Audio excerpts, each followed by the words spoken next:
মীরার আসল পরিচয় জেনে মীরাকে ঠাটিয়ে চর মারার আগে উর্মিকে উচিত শিক্ষা দিল রূপা। হ্যাঁ বন্ধুরা, আমরা এমনটাই দেখতে পাব অনুরাগের ছোঁয়া ধারাবাহিকের আগামী পর্বগুলোতে। অনেকগুলো বছর পর বাবাকে দেখে বাবাকে জড়িয়ে ধরে রূপাকে দেখে প্রবীর বাবুও খুব খুশি হয়। এরপরেই রূপা দাদুভাই বলে চিৎকার করে প্রবীর বাবুকে জড়িয়ে ধরে, আর ঠিক তখনই ওই ছোট্ট মেয়েটা মীরা এসে হাজির হয়। এরপরেই দেখা যায় ওই ছোট্ট মেয়ে মীরা এসে রূপাকে বলতে থাকে, রূপা দিদি ভাই, আমি তোমার নাম অনেক শুনেছি, তোমার অনেক গল্প শুনেছি আমি। রূপা অবাক হয়ে যায় ওই ছোট্ট মেয়েটাকে দেখে, কারণ কে এই মেয়েটা রূপার চিনতে পারে না। এদিকে দীপাও অবাক হয়ে থাকে মীরার দিকে তাকিয়ে। দীপা বুঝতে পারে না এই ছোট্ট মেয়েটাকে কোথায় থেকে এসেছে এই মেয়েটা।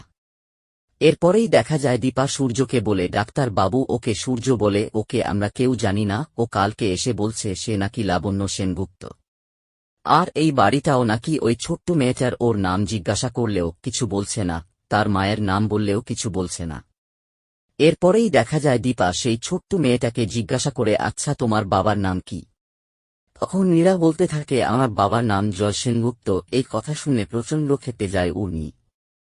এরপরে দেখা যায় উর্মি ঠাটিয়ে একটা চড় মারতে যাবে মীরাকে, ঠিক তখনই রূপা এসে উর্মির হাতটা চেপে ধরে।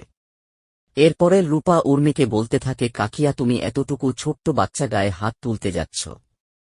তখন উর্মি রূপাকে বলে, কি একদম পাগলামি করবে না? তুই শুনতে পারলি না ও কি বলল? তার বাবা নাকি জয় সেনগুপ্ত। উর্মি আরও বলতে থাকে, সে কোথা থেকে এসেছে আমরা কেউ জানি না, ও কাল থেকে পাকা পাকা কথা বলেই যাচ্ছে। ঠিক তখনই দীপা বলে, আগে ওর মা বাবার পরিচয় জানব, তারপর তাকে পরিবারের কাছে ফিরিয়ে দেব।